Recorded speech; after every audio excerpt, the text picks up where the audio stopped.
Good afternoon and welcome to our Midday Mull for Monday, the 22nd of June.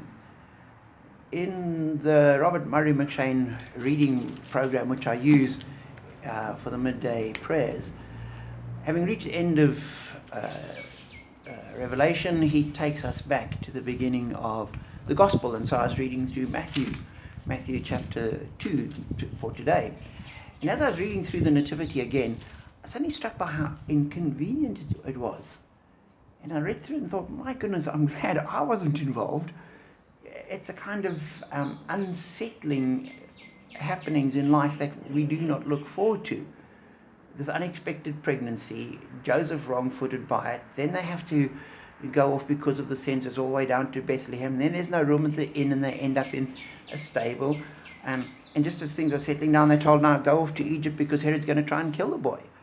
And yet, as you read through it, Matthew repeats time and again, he quotes from the Old Testament and then says, this was to fulfill what was written in the prophet.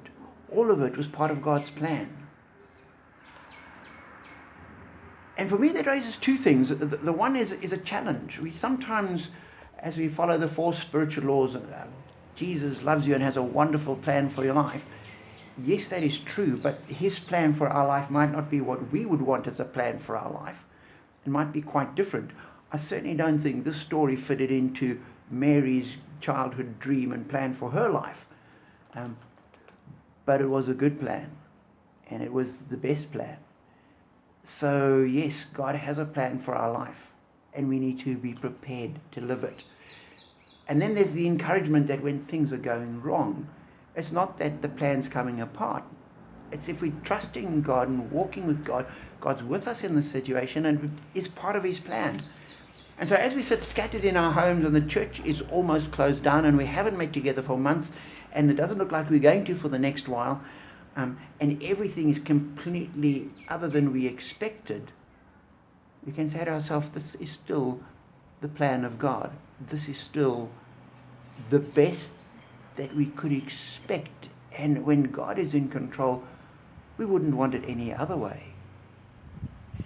And so be encouraged, particularly if things are struggling and it doesn't seem like things are going right.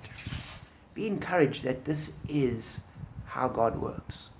He worked like that with his Son. We must expect him to do that with us as well. Take courage from that and continue to walk with God, praying and trusting. And we know that we are blessed.